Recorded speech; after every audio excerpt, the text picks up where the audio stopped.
Connectivity.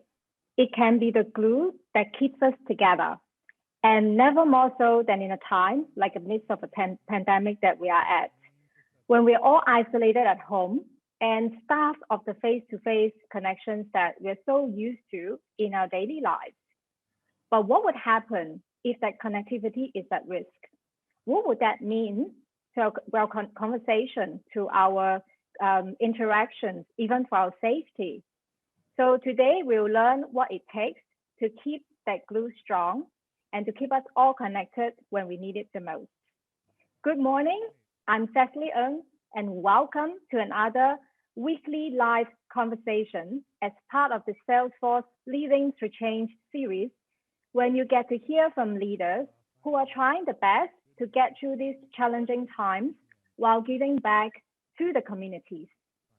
And before I hand it over to today's host, Sujith Abraham, Salesforce Senior Vice President and General Manager of the ASEAN region, I want to preview the next hour.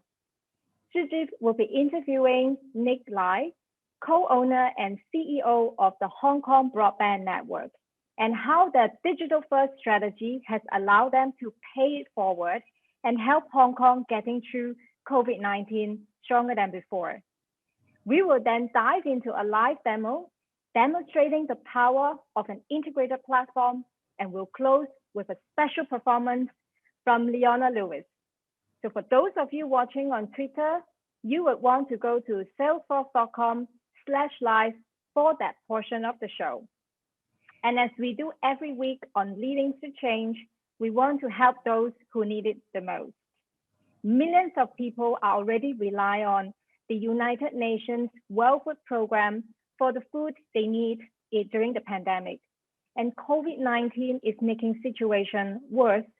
This pandemic could double the number of people suffering from severe hunger by the end of the year. And to prevent a hunger pandemic, the World Food Program is scaling up to reach 138 million people across 83 countries with life-saving support. So if you can, please go to salesforce.com/WFP and join us in ensuring the world's most vulnerable have enough to eat during this crisis. And through to September 30th, Salesforce will be matching donations up to $150,000 US. Again, that is salesforce.com/WFP. With that, I'm going to hand over the host today to you, Sujith Abraham. Cecily, thank you so much. And thank you all for joining us today. Leading Through Change is all about how we can learn from each other, lead through challenging times, and find the right tools to drive growth. This has been a disruptive year for so many of us. And for our guest today, that disruption started a lot earlier. NiQ Lai is the co-owner and CEO of the Hong Kong Broadband Network. When the COVID-19 pandemic hit Hong Kong, it wasn't the first time we had to deal with a pandemic. Sometime back, SARS had a massive impact on Hong Kong, more so than in most other parts of the world. When COVID hit, HKBN was ready. By using a digital-first strategy, HKBN was able to help get Hong Kong through COVID-19 even stronger than it was before. To talk about how they did it, please welcome NiQ Lai. NiQ, welcome and thank you for being with us today. Thank you, Sujith. It's a pleasure to be here. You know, NiQ, on a personal note, I've been your customer since 2013. I might add a very happy one. That's why I feel so honored to be able to share your story with the rest of the world today. Thank you for your custom. No worries. NiQ, I have to say, I really love the way you think about partnerships and what you shared with me the other day when we were catching up. It's a big part of why our two organizations work so well together. Would you mind sharing what you shared with me? Sure. I mean, we see our relationship as a partnership. We don't see us as a customer and you as a vendor. In fact, we take that through our whole company ethos. We don't have 1 million retail customers. We have 1 million retail partners. So for us, we see how can we maximize value to make a biggest possible impact on purpose that we can by working together. And purpose does include profit, but profit is a subset of purpose. So, on that topic of purpose, your core purpose as a company is to make our Hong Kong a better place to live. With the onset of COVID-19, it must have felt overwhelming. How did you respond as a company? Yeah, so our core purpose is to make our home a better place to live in every region that we operate. And we operate throughout Asia and mainland China. And I hope through working with Salesforce, we can contribute to making our world a better place to live. So everything we do, we take a step back and say, are we meeting our core purpose? Are we actually executing on this? And we want to make decisions today that we will be proud of 3 years from now, not just kind of emergency stopgap decisions. So what we've done since January, we've given away 1 month free revenue, 1 month free service to our entire customer base. So that's 1/12 of our revenue base, up to 1/12. And that's been a phenomenal response. At the end of the day, 1 month of free broadband is not going to change the family income that much, but we hope to inspire other companies to do likewise. If we can get the utility company, if we can get the landlord, the supermarket chain to all contribute towards our own community, I think we'll make a massive impact in terms of paying it forward. Nick, I can completely relate to that. As you know, having shared values is such an important thing for us as a partner with you. You keep the customer experience at the heart of everything you do. How did your interactions with your customers, though, change during this time? Well, it's one thing to want to give, and it's another thing to be able to give. And that's what's changed between SARS and now. SARS, we were still an analog company in 2013. Today, we're a full digital company. In fact, working together with you as our partner, we have transformed the company digitally. We are no longer a fiber company. People used to think of Hong Kong Broadband as like a fiber company to the home. We are actually a distribution company. 1 in 3 residential households and 1 in 2 active companies in Hong Kong are our monthly billing relationship. This is incredible reach. So what we can do is bring people together, bring supply and demand together. So we bring our corporate customers and match them with our massive residential base. And being digital allows us to do that. You just thinking about that point you make about digital and that transformation, I think it's a really important point. You've obviously gotten ahead of that. And what we've seen coming out of COVID is that companies are really now accelerating their digital strategy. And that's partly in response to the way that our customers' lives have changed. Everyone is going digital in their day-to-day. Can you walk us through how HKBN responded and what it meant for you, for your digital strategy and your response? Sure. I mean, we believe our whole company is based on change or die, and we want to live. So we believe you can't predict the future, but you can anticipate almost with full certainty that the future will involve change. So it's the agile that will survive. For example, we've been rolling out, and this has been kind of a slow go process, but it really hyper accelerated with COVID, is that we have a bundle and barter. So instead of charging our customers, our enterprise customers, purely just cash, we're happy to accept coupons, the services that you provide to offset your cash payment to us. And then we take the coupons and bundle it with our retail services as a benefit to our 1 in 3 households in Hong Kong. So it's a massive distribution, and it's a true win-win. In the past, when we're an analog company, you can't do this because it's incredibly difficult to match. But today, because we're pure digital, it's very easy to match. For example, I'll give you a specific example. Petrol coupons. If you have a car, a petrol coupon is worth almost 100 on the dollar. If you don't have a car, a petrol coupon is worthless.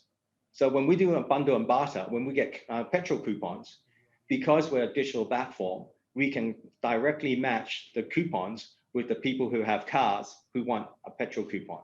So it's incredible value. That's what we do. So, I think it's great. And I'm wanting to drill down on that a bit further. And I want to also talk a little bit about, this whole giving a month's way. In a matter of a few short days, which is not easy to do, you decide to give away a month's free subscription to your corporate and your residential customers. How did having a unified view of your customer help you decide to do this? And I'd love to know if it helped you execute your plan. It'd be impossible to execute without being digital. I mean, in our company, in terms of crisis management, we believe perfect is the enemy of good, and we set out to do good. If you wait for perfection in terms of readiness, in terms of information, you will always be behind the ball. So we rather err on the side of excess when it comes to trying to do good. So we sat together as a management team. We decided that we wanted to give 1 month free, but you can't just do that. So we relied on the team to be able to have digitally engage our customers to go through the process. And they managed to turn around the concept. We managed to turn around the concept to execution across our entire 1 million subscriber base in 1 month. Now, normally when we do a digital program, a 5% take-up rate will be considered acceptable. In this case, we had the far majority of our customer base take up this offer, an unprecedented, unheard of take-up rate. And I think the goodwill that we generated, it's a lifetime of value.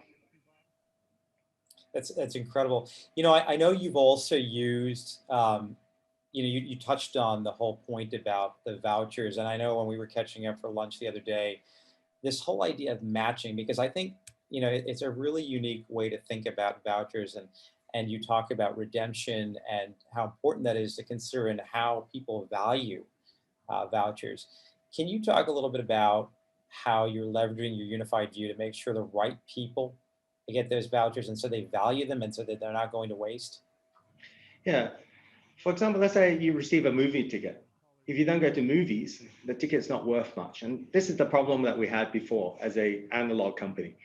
So as I joked with you at lunch, I used to sit with a safe behind me and we had millions and millions of dollars of vouchers, physical vouchers with expiry dates.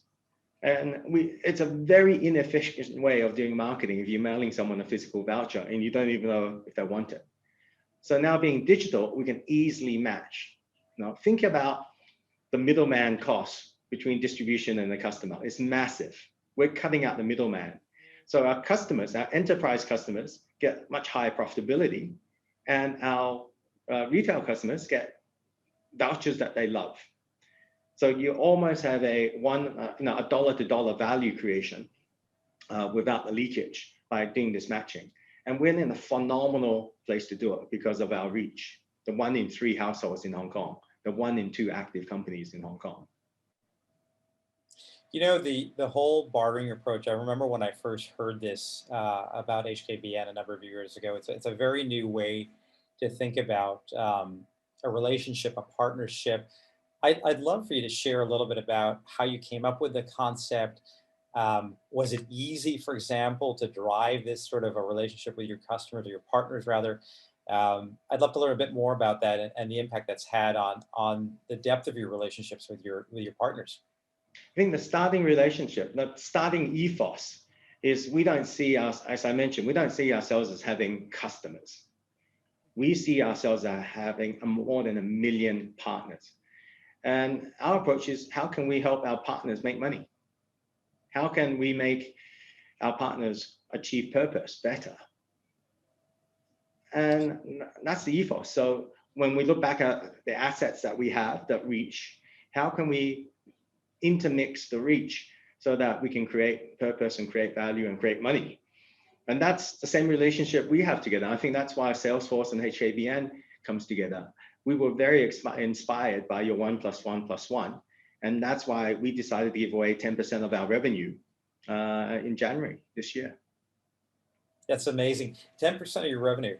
I know that a lot of that is also inherent in the culture you drive internally in your organization. We were talking about this the other day and how everyone has a right to be an owner.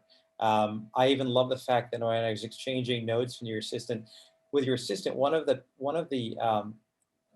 pieces of information in her title was also co-owner.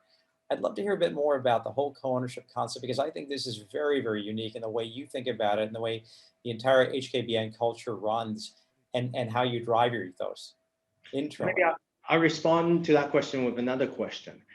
What's the simplest way to build a massive infrastructure bridge safely. We look back, if you look back at history, the Romans, the aqueducts that the Romans built are still standing today. And how they did it is they get the bridge builder, the team, to stand underneath the bridge once it's built and then take away the scaffolding. And if the bridge doesn't fall down, you live. If it falls down, you die. It's kind of selection bias. And that's what we do with our company. So we offer our supervisors and above the opportunity, the invitation to put their life savings into the company. So it's never given, because we believe ownership has to be by choice. It cannot be given to you. So we do not believe in stock options. Every one of our 990 co-owners, about 1/5 of our whole base of our talents, is a co-owner by election, by choice. We put our own family life savings into the company. And I'm incredibly proud to share my title with 990 colleagues. We all start with the title co-owner. And once you own a company, think about the difference. Do you ever wash a rented car versus your own car? No, we own our company. We treat it as our own company. We're not renting our employer. Most legacy kind of structures, you're basically renting your employer, and the employer is renting their staff. In our company, we have no staff. We only have talents and co-owners. Nick, I'd love to understand, how do your employees, when they first come on board, how do they react to that concept of ownership? I'm sure in the long term, it starts to drive a lot of loyalty and going that extra mile, but must be a bit of a change as much as the bartering concept is with your partners. When we first launched it, it was taken with surprise and shock. There's actually a Chinese saying is something along the lines of, don't bring money to your work. Now, you come to work to earn money. You don't come to work to bring money. And we had responses like, is this a Ponzi scheme? Maybe I'll share with you a funny situation. We had a fresh graduate trainee, elite trainee. He was top of his class and so forth. And he joined us and hasn't been working before. So he doesn't have a year's salary to invest. So he went back and borrowed a year's salary from his parents. And his parents thought he was joining a Ponzi scheme. The more people you hire, the more money you bring in. But anyway, we got through the process, and 2.5 years later, when we IPO'd, he paid back his dad the full principal and a Rolex as interest. Wow. I mean, that's incredible. That's incredible. We have so many life-changing stories. What we don't want to do is create wealth for a small number of people, but we want to create distributed wealth for a wide range of people. And that's what we've done. We have created more Hong Kong dollar millionaires than any other telco in the history of Hong Kong. That's amazing. I mean, it's so inspiring to hear that, Nick. And I know that one of the things that you and the entire HKBN group, the organization, you're very intent on purpose. Everything you do has meaning and purpose, and is about influence more than anything else. In terms of change and culture, can I ask, I know that 1 month of broadband, is not going to solve every single problem, but it has influence and has an impact on the world. How has everybody reacted to some of the things you've done during this crisis, this moment? How have people reacted? How has it had an impact? I'd love to get a sense for that. I think our colleagues are incredibly proud. I believe our customers, our partners, our million partners are incredibly proud. And we wear with great pride this T-shirt. We also have the socks, which I won't show you for now. But I believe our talents, when we walk around town and there are thousands and thousands of HKBN manhole covers on the ground, we become very sentimental, very geeky, very nerdy. And we want to stand on top of a manhole cover and take a selfie with our family because we're proud of the company that we own. That's what we want to do. If you look at our history, broadband started back in say 2000 as exclusive for rich people. It was priced beyond the masses. It was priced at $75 a month, and the mass cannot afford this. So what we did was we took the income pyramid, turned it upside down, rolled out our fiber to the public housing estates of Hong Kong, the ghettos, if you like, or super dense areas. And we priced broadband at $12 a month.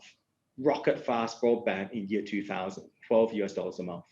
And we believe that if you can get on the internet, you can learn your way into prosperity. So we're all about giving a hand up, not a handout. We're not so much into charity, but we're certainly into giving a hand up, defining our purpose. I love that. As you know, one of Salesforce's core values is equality, and certainly alongside that is driving access. And I love all the work that you've done to be able to provide access. I remember my first interactions with Hong Kong Broadband and how simple you've made it to be able to provide access to anyone. It's an incredible story. And you've done a lot for the community, for sure. There's been so much of an impact, an impression that Hong Kong Broadband has left in the community. And I, as a member of this community, I'm so thankful for you for that.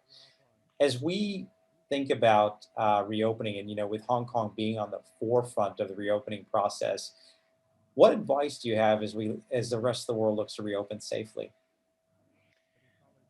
I think be agile. There's going to be, we talk about in a company, we're going to get punched in the face. That you cannot avoid. COVID was a huge punch to the face. What we can determine is how we respond. So giving people the flexibility. Maybe I'll divert a little bit in terms of having alignment and flexibility. So in our company, 1 in 4 people get a corporate credit card. And you're authorized to make a decision. So we talk about assume yes unless we tell you no. No, yes is the default. And the only reservation that we have on the credit card, there's no spending limit, there's no entertainment guide, etc. The only requirement that we have on the corporate credit card is we reserve the right to put the corporate credit card spend on the intranet, and let 990 co-owners see how you spend our life savings. And if you think it's the right thing to do, then do it. And very clear priorities. You start with our core purpose, make our home a better place to live. Second is safety, the community safety. And the third is we have stakeholders, not shareholders. Shareholders is only a subset of our objective. Profits is an important subset, but is not the purpose of what we come to work for. Nick, I love that. Ownership, transparency, being really connected. I can see why the culture is so strong. The impact you've seen is felt everywhere. So I got to ask, as you look forward, you've set the bar high. What comes next? We want to scale. We're still far from being the market leader. We have aspirations to become the market leader. And that's a key difference. Many of our peers just want to survive. They just want to subsist. We want to thrive. We don't want to just merely survive. So that's why I think we have to be at the forefront of change and really embrace the opportunities. And in our view, every crisis has opportunity. The bigger the crisis, the bigger the opportunity. We went into SARS and came out much stronger from the experience. And we fully intend to do that with COVID. We intend to enter COVID and come out far stronger than when we entered it. Well, Nick, this has been incredibly inspiring. I want to thank you so much. I really appreciate you joining us today. Your work and your contributions have made the Hong Kong community they're truly inspiring, all of your work and what you've done and contributed. And I think they really are an example for the world. As I mentioned before, as a member of this community and on behalf of Salesforce, I really want to thank you and the entire Hong Kong Broadband Network for all that you do every day. So thank you. Mutual. I think the respect and admiration is mutual. We take great pride in just looking back at what we have achieved together working with Salesforce. We would not be here today without our partnership. Oh, thank you for that. I really appreciate it. We have enjoyed the partnership and we value it so much. Likewise. Now I'm excited to hand it off to Trina to tell us more about the power of an integrated platform. Trina, over to you. I'm so excited to be with you today to talk about why it's never been more important than now to embrace digital and go digital first in your businesses. And for HKBN, that's meant an organization-wide digital transformation, upgrading their business technology and also reorienting all of its departments and all of its talent around the customer. And it's happening on the Salesforce Customer 360. This is the platform that's helping businesses around the world put the customer at the heart of their business strategy, build a single source of truth and a single view of those customers, break down those departmental silos, and grow their businesses in this digital first, operate from anywhere world. And what has that meant for HKBN's customer? It's meant that it's become absolutely effortless to engage with the company. So let's take a look at what that looks like. Here we are at hkbn.net. It's the company's e-commerce site built on Salesforce's Commerce Cloud. And a customer, Amy Chan, is looking for an iPhone 11 Pro. She adds unlimited data service, and then she sees an offer for Global Talk Plus. It's a package that'll let her stay connected with family and friends back in Hong Kong for free, no matter where she's traveling. It's a great deal, so she goes ahead and adds it, gives over her details, gives her payment details, and she's ready to check out. And look at that, really seamless, super quick process. A few days later, she's gotten the phone in the mail, she's activated the service, and thanks to Marketing Cloud, she's been put on an onboarding journey with HKBN. And Marketing Cloud triggers this welcome email, welcoming Amy to HKBN. And right there in the email, she's invited to download the My HKBN app. It'll let HKBN stay connected with Amy and also lets Amy stay on top of her account. So she goes ahead and downloads it. Now, a little while later, Amy's realized that she's really not using that Global Talk Plus service. It's COVID and she's staying at home. So she's wondering if HKBN would let her switch that service out for some other feature or service. So she opens up that app and connects with customer service right from it. Now, Amy prefers chatting over calling, and Service Cloud integrates with many popular messaging apps. So Amy goes ahead and chooses that online customer service option and connects to HKBN through WhatsApp. Now, what you're seeing here is the Lightning Service Console. And to the left there, you can see that the service agent can engage with Amy on that WhatsApp chat right from the Lightning Service Console. In that service console, the agent can also see Amy's past orders like that iPhone, services, HKBN subscriptions, and even her billing data. It's a true 360-degree view of the customer, Amy. And I want to pause there for a second about that billing data. As you may know, it sits on an external billing system, but it can get integrated into the 360-degree view of Amy thanks to MuleSoft. And what's MuleSoft? It's Salesforce's API platform helping businesses connect and unify data from any system. And there's more. Einstein Intelligence is built right into the Salesforce Customer 360, making every customer interaction smarter than ever before. And to the right here, you can see that Einstein's been hard at work. Einstein's been looking at Amy's Global Talk Plus usage, knows that it's low, knows that most people are staying home right now and probably in need of entertainment. So Einstein's recommending to the service agent that MyTV Gold, HKBN's premier entertainment package, is the next best offer for a customer like Amy. So the service agent suggests to Amy that she replace Global Talk Plus with this MyTV Gold package. Amy thinks it's a great idea. It's exactly what she needs, and so she accepts it. And right from this Lightning Service Console, the agent can go ahead and activate that service. And there you go. Amy's managed to replace Global Talk Plus with an awesome entertainment package, the MyTV Gold package, in one conversation right from her phone. It's an absolutely effortless experience for a customer like Amy. And this is exactly the kind of experience that HKBN aims to deliver to all of its customers using the Salesforce Customer 360.